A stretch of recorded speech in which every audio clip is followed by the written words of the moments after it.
Hi, hello, and welcome to the Energy of the Week. My name is Winona. Hi, how are you? How are you doing? And how was last week? Today we are doing a reading for the week of July 28th to August 3rd, 2025. We are at the start of Leo season. Unfortunately, Cancer season is over. I love Cancer season, but I also really enjoy Leo season. And how was the new moon for you? How was that? I don't know. I've actually kind of felt, I'm not sure if it's because of the retrograde, but I felt a mixture of just like feeling very slow and kind of lazy. But anyway, let us get into this reading. I already set the intention for the reading. I already cleared the space. So let's get into it. Also, I am using a new setup, so let's check this out. Look at this.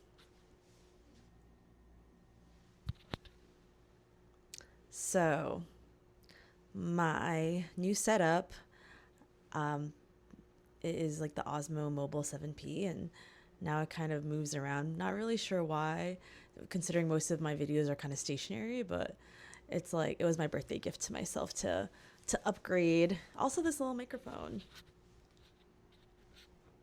DJI. Okay, so let's get into the reading.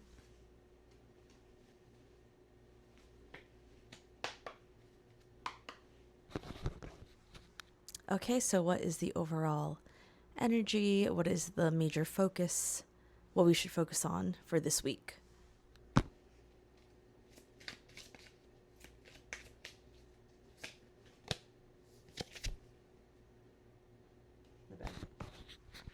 Oh my goodness, the whole thing with technology.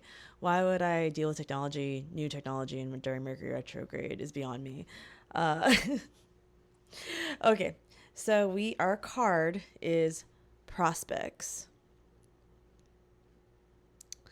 That is prospects. It says securing your future, wise spending, speculation, acquire, compound, fund. And this card specifically, when you look at it, it just looks like a world within a world, but it's really, I mean, it's a crystal ball. It's a crystal ball, but it's like a world within a world. I'm getting this feeling like things may feel kind of far away and distant. This week, it can feel it made me feel like kind of alienated. I'm getting a feeling of alienation. Mm. Alienation. On the bottom of the deck, we have protection, save your money, and actually, with both these cards, it's talking about spending and wisely spending. So, a big focus for the week is how we use our money, being really wise with how we use our money. Don't lose it. Not betting it all in the lottery, not gambling away. And this also gives like gambling your life on an opportunity. It's like being very strategic about it, not just doing it all flying by the seat of your pants, but taking the time to take a step back and really think about what we are deciding to spend our time and energy on. But this feels very much like a prioritization. Like I almost see like somebody journaling, somebody writing down, having a money date. If you've heard of what that is, and like hearing the phrase like pinching pennies, and so it could be like money could also be kind of tight, and this is what's also causing the need to really think about really being intentional about our energy and our finances. Securing your future, like what is worth putting your time and your money into that you may not have a whole lot of at the moment. um, where will you get the most bang for your buck? Where will you get the most out of? What will it be an equal exchange? Six of Pentacles, in my mind's eye. What will be an equal exchange of energy? What you put in, you will get out. This is not about getting what you want right now, but this is delayed gratification. This is your future. The present you, doing something nice, doing something great for your future self. protection, save your money, thinking about retirement, thinking about these the future, thinking about the future. So that will be on the mind this week very heavily. Okay, now let's get into our tarot cards for this week.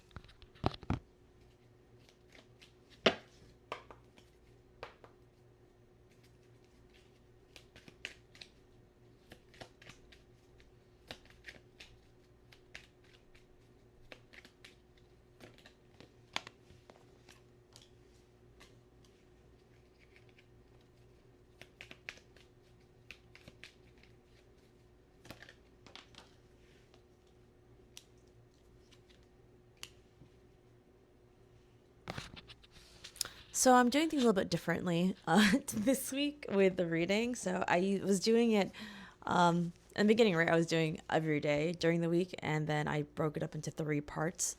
And now I was like, I just want to do like a reading, an overall reading for the week. Like that's more in depth. So that's what we're going to do today. And so our cards that we have are the Hierophant in reverse, the Ten of Pentacles, that once again talks like we're talking about the future, talking about what you were building. This is not for the right now, but this is our long-term plan. And this is Ten of Pentacles. That is material wealth. That is security. That is financial abundance. These are relationships. This is who we have in our life, the friends that we're keeping, the people that are like mentors. Like this is the theme of the people that you find are worth investing and that you plan to take with you to your grave, like the people that you plan to take with you till the end of your life.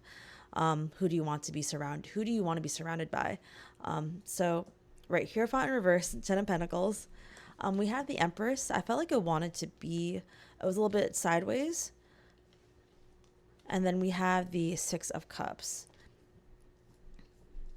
So once again, we are kind of focused on spending. Like Spirit is really talking about what you are intentionally spending on, because the Hierophant in reverse like really tells me like maybe there's like this feeling of being dysregulated. It's talking about like nervous system. This is what they're saying.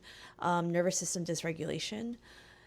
So it's almost like because you may be out of whack, like we may not feel personally stable, and so we kind of do things that will only cause more instability, like you maybe binge eat and like decide, it's late, let me go out and get like Taco Bell, even though we are like, I wanted to be on a diet and I wanted to be healthy and I wanted like, and then just kind of just completely, because maybe something got us off track a little bit, we just go off the deep end and spend our money in places or spend our energy in places that are completely derailing the path that we're trying to go on. So the Hierophant is structure. The Hierophant is the teacher. It is the foundation, is tradition. And then in reverse, it is like the turning of that is the not following the rules, not wanting to follow the rules. But the warning here kind of is like, it would be helpful to, if you're going to set your own rules, follow them. Okay. We can like create our own rules. We can go down a different path, but ultimately doing what's best for us in the future. And if we're going to create a plan, for us to follow it, and how like important and healthy that is for our stability. Okay. And so that brings me back to the Empress. The Empress with upright, right? It's kind of felt a little bit wobbly. It's giving like, it's kind of giving like, like maybe you are luxurious, maybe you are like a rich bee, like maybe you just have this, like you want to live a lavish life, like you were meant for a soft life, you're meant for not having to work all the time, not having to do all this. But there's like this this feeling like you have to get out of that, the receptivity, the feeling that like maybe you actually might have to do more work, that we might have to do more work this week to get where we want to go. And I'm also really getting like, there's people here that may be watching that They're thinking about their families. They're thinking about starting a family. They're thinking of like their future of their families. You may be thinking about the future of your family, and how can right how can you build how can you create this foundation in such in a world that can feel kind of unstable. And that's the thing, is that Spirit's saying that you are the rock and you are the pillar. You're the one that is, it's like it's like this, it's like what they're saying is, if things are around you are not stable, it's like you must be the one to exude that stability. And that's what echoes out, and that's what reverberates throughout the family. What your children see, what your maybe even like younger nieces or nephews, like what they see has like an effect on them. And I'm even getting like just like being Spirit saying that like it's brave to be that pillar, to be strong in like you're giving me like the image like of a storm, to be strong in like that storm. And like, I don't know if you know, but like that there are people around you that do admire you for your strength, that do admire like the work you do, or what like the work you do doesn't go unnoticed by your family. This is something that like even your ancestors are proud of. Like they see the work that you do, and they find it impressive and they're proud of you. And I also get this like feeling of like you want to provide, like you want to provide, not if this isn't like your future children, this is like to provide yourself with the things that you wanted as a child, to be like the provider that you always wish you had. This feels like it's veering off into kind of a very specific person that this reading is geared towards, but that's just what's coming through. And and so, right, this week is kind of about finding that balance. There's a lot that was like a lot, but this week is like finding that balance between how do I set the path and do the routines in order to create the long-term future planning, the long-term future vision of what I want. But at the same time, during that time, how can I feed my inner child a little bit? How can I balance like some of the spending in a little bit of a not, I wouldn't consider it selfish, but it's more, it's like how can I also feed the parts of me that want some things right now that may not seem all that practical. And that is kind of like the major challenge for this week, and like one of the major focuses.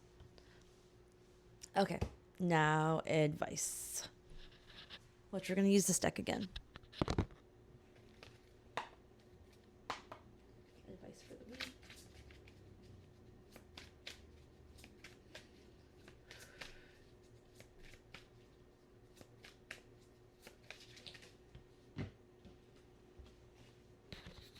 Love this. The advice is nourish. Feed your heart and mind. Feed your heart and mind. And so, one of the things that they're trying to get across is you don't have to like deprive yourself of what is that you want. If you kind of think of if you're like, okay, let me give me a moment. Okay, so what they're saying is sometimes our actions are not intentional. Sometimes we think in autopilot. And the example that I'm going to give is about willpower. So there's this thing about willpower. You have much more willpower in the morning when you wake up. So like it's much easier in the morning to be like, okay, I'm going to have a healthy and balanced breakfast. I'm going to work out, or like in the morning, versus like when later on in the day, when you get more tired, you get a little bit wobbly towards the end of the day, where like you get those cravings where like, well, like I don't really have the energy now to make dinner, so I'm going to order Taco Bell. I think I keep mentioning them, like I keep thinking about them and I shouldn't. Just being conscious of that, being conscious of our decisions. Like, is this actually nourishing?